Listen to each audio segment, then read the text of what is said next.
de votre fidélité, fidèles téléspectateurs, amoureux de show Jeune. Il y a eu alternance, oui. Passation pacifique, non.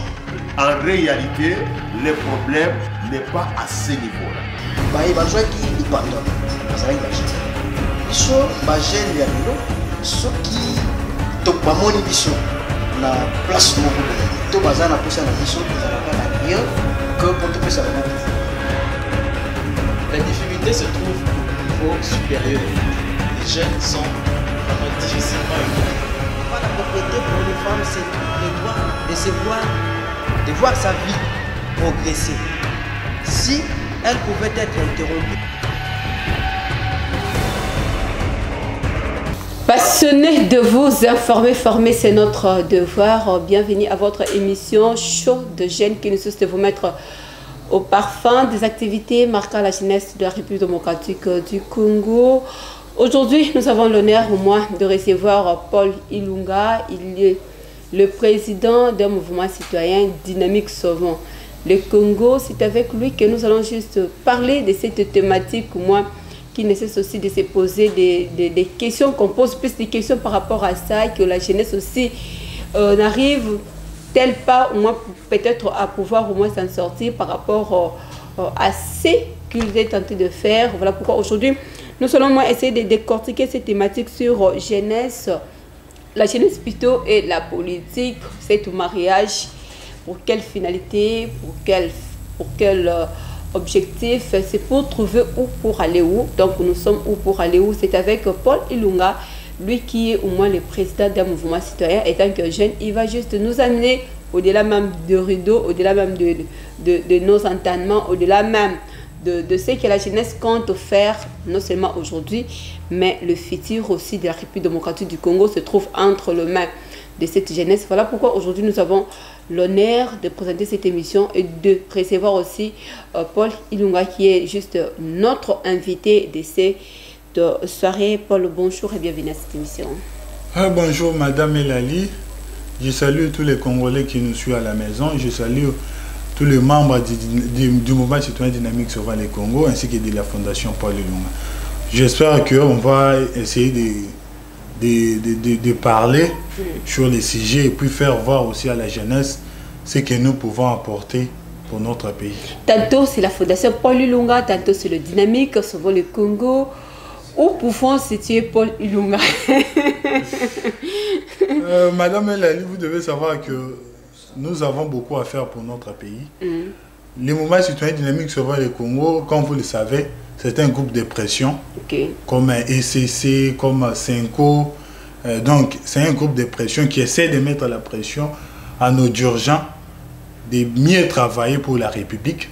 La fondation Paul Ilunga, c'est une fondation qui aide les démunis, qui aide les personnes vulnérables. C'est une fondation qui aide nos mamans surtout. Donc, surtout sur les cas sociaux, donc, la fondation apporte vraiment son appui. Parmi les députés qui précèdent l'autre. Ceux qui précèdent l'autre, c'est le mouvement citoyen dynamique sauvant le Congo. Ah, ça a été moins créé avant même la fondation. Oui, ça a été créé avant la fondation parce que l'amour qu'on a pour le pays, c'était même depuis la naissance qu'on a eu cet amour-là, mais on s'est dit, vu qu'on était mineur, on ne peut pas s'engager. On doit avoir l'âge d'adulte pour s'engager dans ces combats. Il y a tant de mouvements citoyens République démocratique du Congo. Pourquoi Dynamique sauvant le Congo? Merci beaucoup pour cette question. Les Congolais qui nous suivent à la maison, qui connaissent le mouvement citoyen dynamique sauvant le Congo, doivent vous dire que le mouvement citoyen dynamique sauvant le Congo, c'est un mouvement qui est à part par rapport à d'autres mouvements. Pourquoi nous les autres, nous avons commencé dans la Lucha, Filimbi et tant d'autres. Mais on s'est dit qu'on doit quand même s'organiser. Vous savez que dans notre pays, il n'y a aucune loi qui régit le mouvement citoyen. Et on s'est dit que comment on peut être là sans qu'il y ait des règlements, sans qu'il y ait des statuts. Donc c'est un peu compliqué. Donc il y a des mouvements comme Lucha et Filimbi. Il n'y a pas de règlement d'ordre intérieur, donc tout ça. Mais le mouvement dynamique sauvant le Congo a un règlement et a un statut qui est notarié aussi pour que ça puisse avoir le soubassement juridique. Donc c'est un mouvement qui est à part, c'est organisé. Ça existe il y a combien d'années? Ça existe depuis 2017.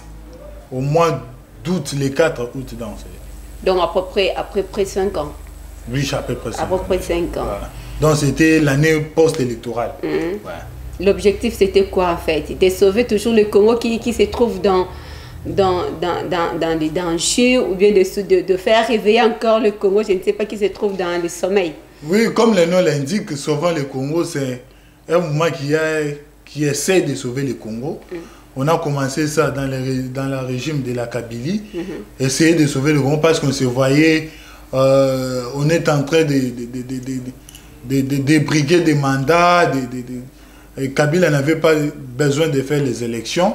On s'est dit que si on laisse les pays aller comme ça risque qu'on soit là et rien n'est fait. On s'est dit qu'on doit se relever, nous les jeunes, pour dire non au glissement, demander les élections, et c'est ce qui a été fait. Et aujourd'hui, on a eu un autre pouvoir que nous soutenons, le pouvoir de Félix-Antoine Tshisekedi Tshilombo. Donc, on a essayé de sauver le Congo, et on est en train aussi d'essayer toujours de sauver le Congo, même dans ce régime de Félix Tshisekedi. Pourquoi? Parce que Félix a une vision, mais il y a son entourage qui ne lui aide pas à réaliser cette vision. Et nous, on doit être là pour essayer de faire en sorte que cette vision soit respectée par son entourage. S'il faut faire au moins une petite lecture par rapport à tout ce qui se passe en République démocratique du Congo avec les mouvements citoyens, comment situez-vous, bien aurez-vous quel regard par rapport à tout ce vent, tout ce fléau, toutes ces proliférations même des mouvements citoyens qui naissent du jour au lendemain? Oui, ce qui est un peu inquiétant, c'est concernant le mouvement citoyen, en est que aujourd'hui, on ne nous respecte plus. Pourquoi? Parce que on a commencé à vendre nos combats. Vous savez, dernièrement, il y a même un certain des activistes à l'est du pays qui étaient parmi les groupes rebelles. Donc, voyez-vous, pour vous montrer que ceci ne nous donne pas vraiment l'accès à ce que le mouvement citoyen soit respecté. Je me souviens un jour, Hervé Zaïb avait dit une chose lorsqu'il était à la Mouka, dire qu'on ne peut pas aider les activistes parce qu'aujourd'hui ils sont avec vous, demain ils seront avec d'autres. Voyez? Donc cette inconstance-là... En d'autres termes, on vous accuse aussi d'être complice avec le rebelle.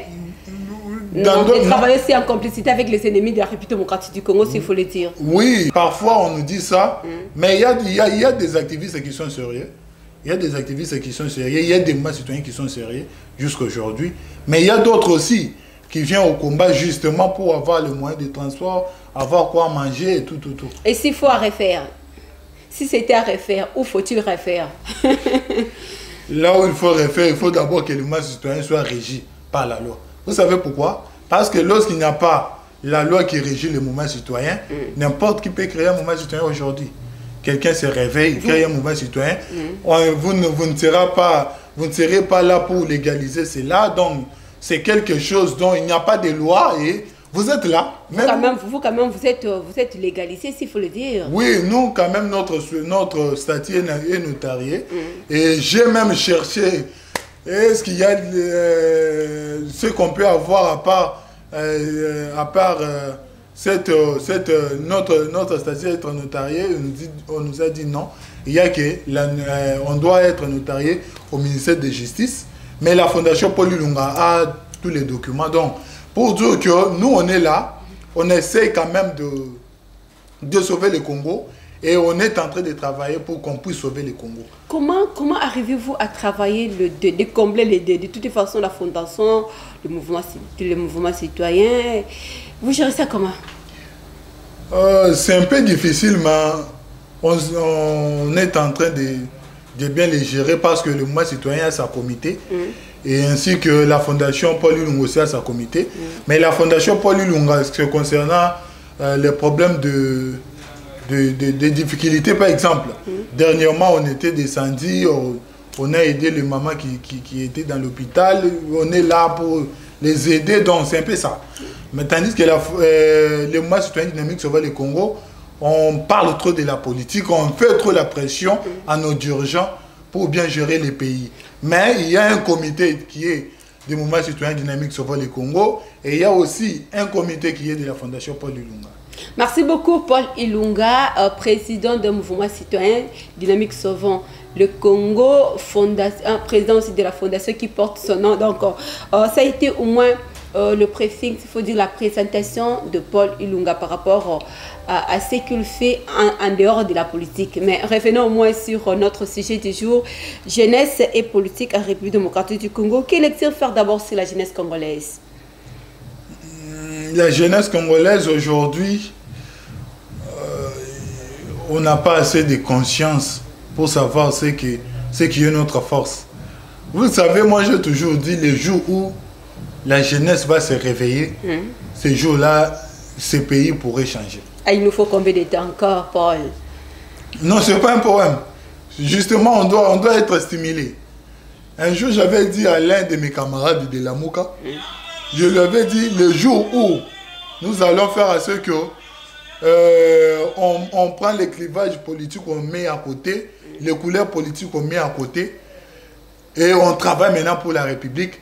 J'espère que ce jour-là, le Congo va changer. Et ce sont juste peut-être les divergences politiques qui vous séparent, moi? Oui, moi je trouve que c'est les divergences politiques qui nous séparent aujourd'hui. Aujourd'hui, on a la Mouka qui a la jeunesse, Union Sacrée qui a la jeunesse, et Ensemble pour la République qui a la jeunesse, voyez-vous.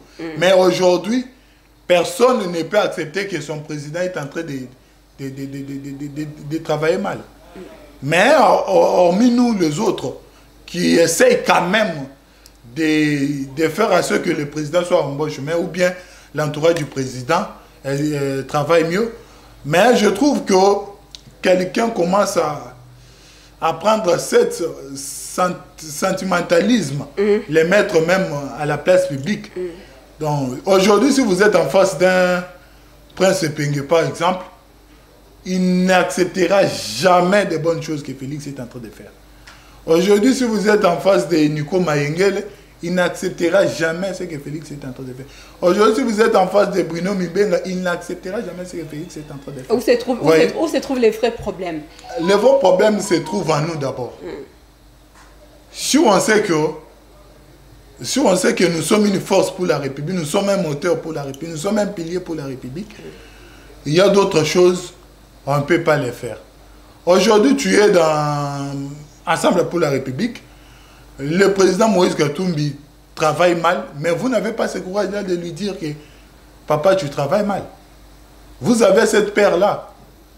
Voyez-vous? Or, lui est en train de travailler, mais vous êtes conscient que ce qu'il fait là, c'est mal. Alors que Paul, comme la jeunesse congolaise au moins souffre de cette anomalie, s'il faut le dire, s'il faut appeler ça anomalie, de l'inconscience au moins, quels sont les produits efficaces? En fait, je vais essayer d'apprêter au moins ce terme.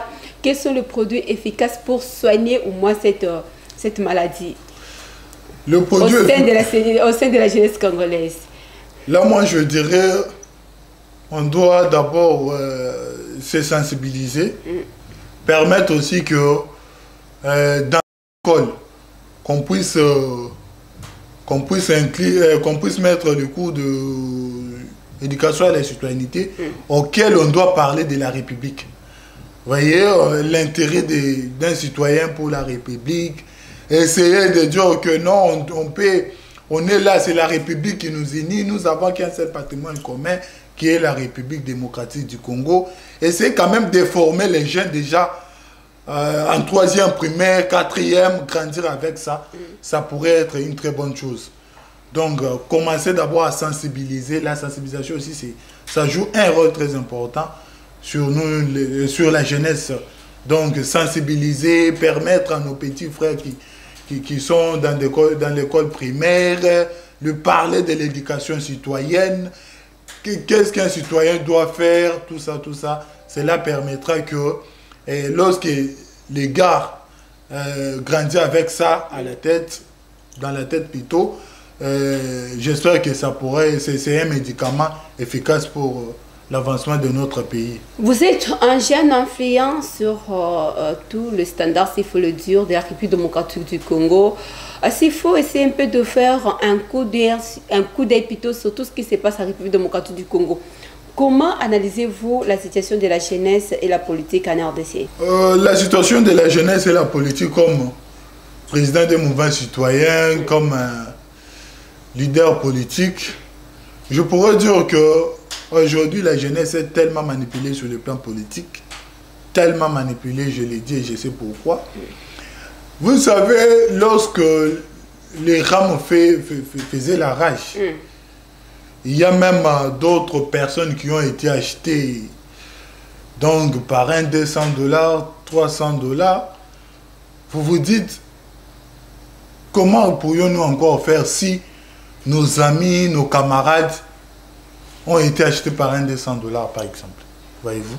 Donc cette manipulation-là, tandis que c'est lui qui profite de ça, prend même plus que ça, mais vous donne par exemple $200. Et pourquoi le jeune accepte ça facilement? Moi je dirais, premièrement c'est par manque de travail, par manque de travail aussi, par manque de l'entrepreneuriat à la tête. Pourquoi?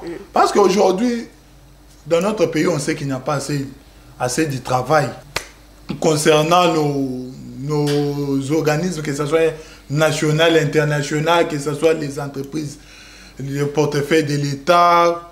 Il n'y a pas assez de travail là-bas. Mais nous-mêmes, on peut créer le boulot. On peut créer le boulot par notre façon d'innover, notre façon de faire, notre façon de voir. Aujourd'hui, un jeune, lorsqu'il a 10 000 francs, il préfère aller acheter, aller dans une boîte de nuit, prendre de la bière et c'est tout. Voyez-vous? Tandis qu'avec ces 10 000 francs-là, il peut même vendre de l'eau, faire un petit boulot là, avoir quand même des bénéfices. Vous voyez, c'est un peu ça. Donc, on est en train de nous manipuler plus parce que la jeunesse aujourd'hui, il n'y a pas de boulot, la jeune n'a pas de travail, la jeunesse manque quoi à manger, c'est un peu ça. Et quand les vieux disent que la jeunesse, ce n'est pas juste l'âge, mais c'est l'état d'esprit. Partagez-vous cet avis? Non, moi je ne partage pas cet avis. Le problème est que, surtout nos dirigeants et nos politiques, font à ce qu'ils puissent inclure à nous que la jeunesse, ce n'est pas l'âge. Or, si on prend un papa de 50 ans, de 45 ans, et on prend un jeune de 20 ans, il y a toujours la différence. Il y a tellement la différence. Là, c'est sur le plan physique. Que ce soit sur le plan physique, que ce soit sur le plan mental. Un jeune de 20 ans a la facilité de capter des choses qu'un papa de 50 ans ne peut pas capter. Pourquoi? Parce que dans la tête du papa de 50 ans, il y a beaucoup de choses qui lui embrillent. Mais un jeune de 20 ans, 25 ans, il a un peu la facilité de 30 ans aussi, il a un peu la facilité de capter des choses, de rester avec ça en tête. Voyez-vous? Donc c'est un peu ça. Donc là, cette différence-là, c'est juste pour chercher à manipuler la jeunesse surtout et chercher aussi le poste ministériel, par exemple, ou le poste de la jeunesse. Voyez-vous? Donc c'est un peu ça. Mais la jeunesse et l'âge. La jeunesse et l'âge. Voilà, la jeunesse et l'âge. Aujourd'hui, vous venez juste évoquer un problème aussi qui ne cesse au moins de roger cette jeunesse sur la manipulation de jeunes. Quel est alors le rôle de cette jeunesse dans l'implication de la politique?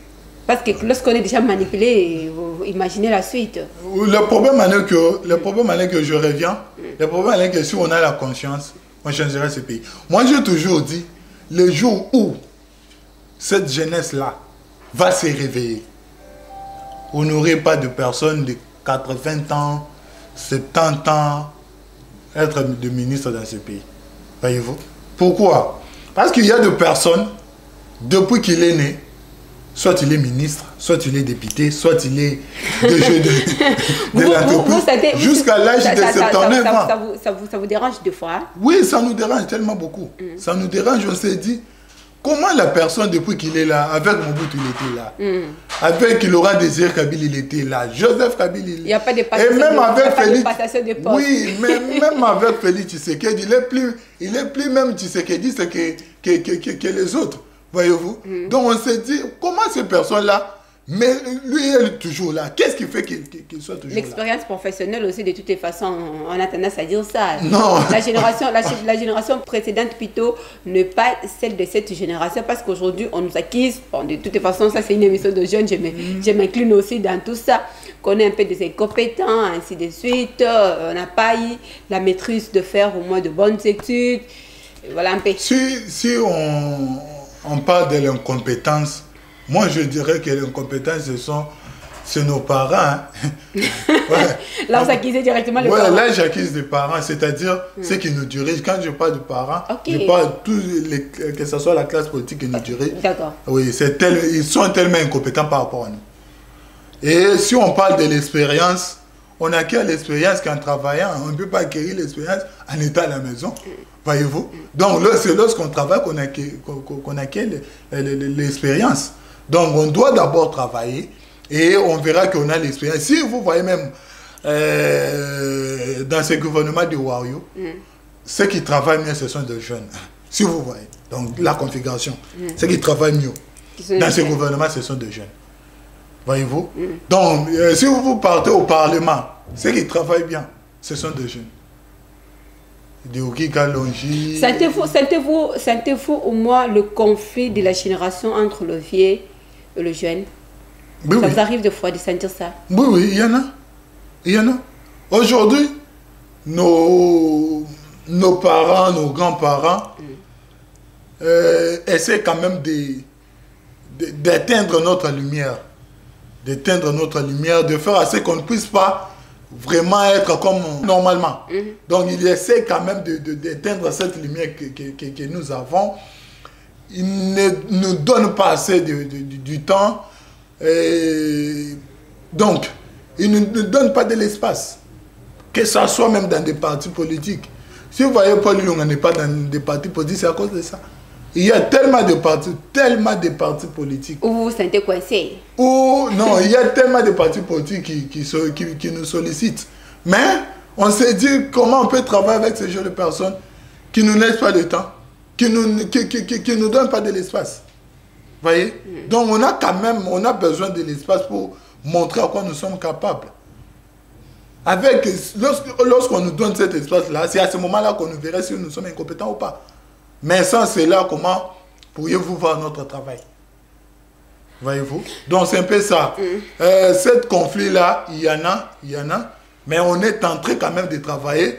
C'est pour cela même que j'avais salué lorsque il y a eu la sortie du gouvernement, dite de Wario. J'ai quand même salué parce que je vis le jeune, vraiment la représentativité de la Quel est le rapport? Voilà. Parce que là, quand même, vous saluez les efforts, vous saluez la nomination, c'est bien. Mais l'apport sur terrain. Oui, il y a ceux qui travaillent, il y a aussi ceux qui ne travaillent pas. C'est pour dire que la jeunesse, on ne doit pas toujours regarder aussi l'âge. On doit aussi regarder l'amour qu'on a pour le pays. Okay. Vous pouvez être jeune, mais vous n'avez aucun amour pour le pays. Il n'y a pas cet amour-là. Vous êtes là juste pour faire n'importe quoi, c'est tout. Tandis qu'il y a un autre jeune qui travaille pour l'amour du pays. Et cet amour, ça doit être inné ou bien comment? Lorsque vous parlez de l'amour, je sais que tous on a tendance à dire que j'aime mon pays, j'aime la RDC. Alors comment les manifester ou bien comment s'impliquer pour prouver réellement que j'aime mon pays, j'ai de l'amour pour la RDC? Il y a un ancien président américain qui disait avant de savoir ce que votre État ou votre pays fait pour vous, vous devez savoir quoi vous faites pour votre pays. Donc, pour dire que cet amour-là, on est avec. C'est de même comme la leadership. Il y a cette leadership-là, si vous voyez cette leadership-là qui est innée, donc la personne est née avec, là on ne force pas. Voyez-vous? Et c'est de même avec cet amour. L'amour-là qu'on se dit, ah, je suis né au Congo, je dois faire tout pour le Congo. C'est cet amour-là que nous avons. Que nous avons besoin, qu'on puisse aussi impliquer à cette jeunesse. Donc, lorsqu'on a cet amour-là, on se dit qu'on doit travailler pour la République, pour l'avancement de la République. Si aujourd'hui, nos parents ont échoué, c'est à cause de ça. Il y a ceux qui ont l'amour et il y a ceux qui n'ont pas l'amour.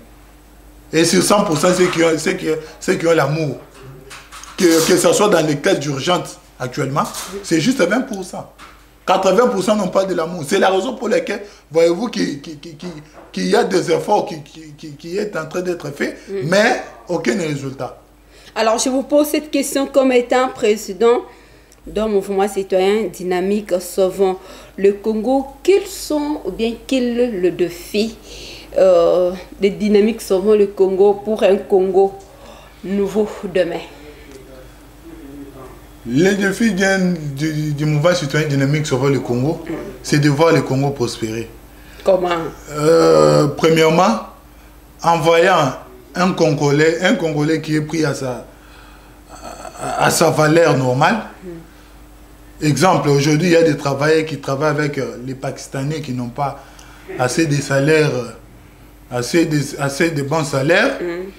Mais aujourd'hui, si les Congolais est bien payé, si la jeunesse se retrouve et si les pays avancent, ce sera même même les défis pour et pourquoi vous ne réclamez pas? Parce que de toutes les façons, ce sont juste des situations qui touchent quand même la jeunesse congolaise. Ils travaillent au moins, ils se donnent, ils s'efforcent de toutes les façons juste pour trouver quelque chose à manger, surtout pour leur avenir. Mais devant les étrangers qui sont sur le sol congolais, ils manipulent quand même ce genre-là. Ils les traitent d'une manière un peu pas digne de référence. Vous, étant que les présidents des associations de mouvements citoyens, ainsi de suite, quel est votre apport? Comment accompagnez-vous moi cette jeunesse qui souffre tant? Madame Elali, c'est une démarche dont on a déjà commencé. On essaye de faire de notre mieux pour que ceux qui travaillent avec les Pakistanais puissent avoir de bons salaires. Et on se bat pour ça. Vous savez, l'importance du mouvement citoyen dynamique sauvant le Congo, en République démocratique du Congo, est qu'il appuie le président de la République tout en étant corrigé ou faire à ce que les mauvaises choses qui se font dans notre pays puissent s'arrêter. Apparemment, vous avez une couleur derrière vous. vous avez une couleur étant qu'un mouvement citoyen. Oui, chaque mouvement citoyen a une couleur. Si on vous dit que le mouvement citoyen manque de couleur, là c'est bon. C'est pur mensonge. Il n'y a pas une société civile qui est naître. Il n'y a jamais une société civile qui est naître. Et personne n'a jamais été naître dans la vie. Soit je suis de l'opposition, soit je suis de la majorité. Donc il n'y a pas de neutralité en politique. Là, si on vous dit ça, c'est pur mensonge. Donc, nous, on soutient le président de la République tout en critiquant ce qui est mal et en saluant ce qui est bien. Aujourd'hui, il y a juste une situation qui nécessite de défrayer la chronique dans la partie est de la République démocratique du Congo. Quel lecture, quel commentaire faire? Parce que demain déjà, le secrétaire général des Nations Unies serait ici sur le sol congolais. Nous condamnons d'abord ce qui s'était passé dans l'est du pays. Nous, Dynamique Sauveur le Congo, nous sommes en train de travailler. On a projeté tellement de marches à tel point que le ministre de l'Intérieur nous a dit d'arrêter un peu. Mais on s'est dit qu'on a arrêté, mais ça continue. On a voulu que la MONUSCO vienne dans notre pays pour mettre la paix, mais ce n'est pas ça. Il n'y a jamais eu la paix depuis que la MONUSCO est dans notre pays. Et on voit même l'incompétence de la MONUSCO. Donc c'est pour cela que nous nous sommes réveillés pour demander le départ de la MONUSCO. Et ce que j'aime aussi, c'est chez le président de la République, que le président de la République, c'est quelqu'un qui écoute la population. Vous savez, la semaine passée, j'étais dans un plateau de télé où j'ai demandé au président de la République soit de libérer les frères Jimmy Kitenge, soit de lui envoyer en prison pour qu'on puisse fixer son problème au tribunal. Et le samedi, le président l'a fait. Jimmy Kitenge est maintenant en prison en attendant la fixation d'audience. Donc c'est quelqu'un qui nous écoute beaucoup. C'est pour cela on est quand même en train de voir que nos efforts qu'on est en train de fournir est en train d'être faits. Et nous demandons aussi la retraite de la MONUSCO. C'est une étape dont le président de la République est en train de faire déjà, les retraits de la MONUSCO progressivement. Voilà, Pourquoi progressivement? Parce que c'est un accord international. Vous voyez, on ne peut pas se réveiller un bon matin, les chasser comme des gamins.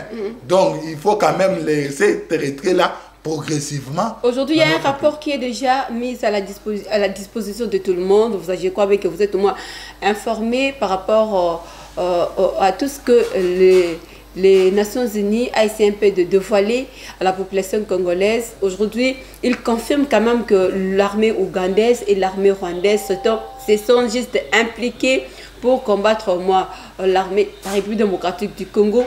Mais pourquoi ils ont au moins pris le temps pour pouvoir dénoncer, dévoiler ces rapports aujourd'hui, alors que ces rapports datent depuis novembre 2021? Madame Elali, vous devez savoir que le Congo, il y a un complot de la communauté internationale contre le Congo. Et ce complot-là est en train de faillir déjà. Pourquoi? Parce que le Congo s'est réveillé. Le Congo a dit non à la MONUSCO. Le Congo a dit non à ce qui se passe dans l'est du pays. Et c'est la raison pour laquelle, voyez-vous, cette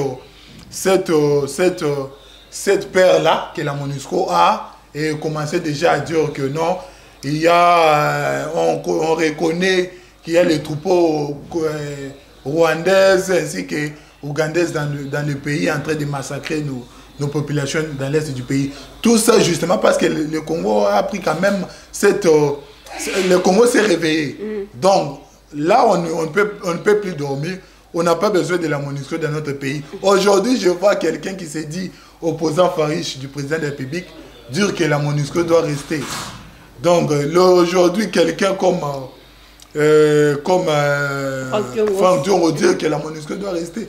Ça, on s'est dit, donc voyez-vous nos politiciens, aujourd'hui les Congolais se réveillent et vous dites que la MONUSCO doit rester jusqu'en 2023 et jusqu'à 2024 pour voir comment les élections vont se passer. Donc il a même peur des élections parce qu'il sait que même son propre épouse ne peut pas le voter.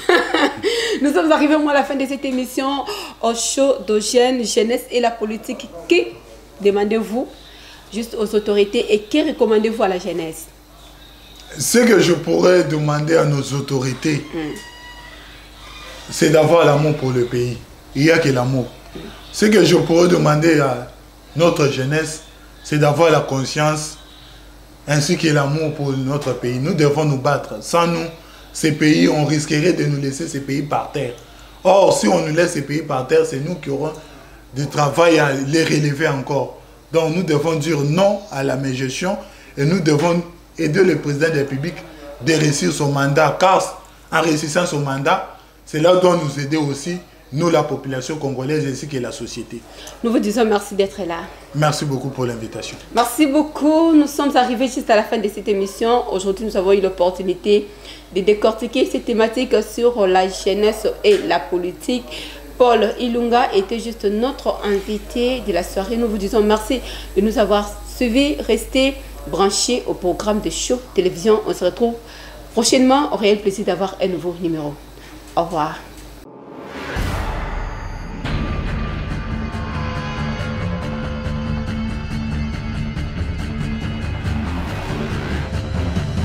Merci de votre fidélité, fidèles téléspectateurs, amoureux de Show Jeune.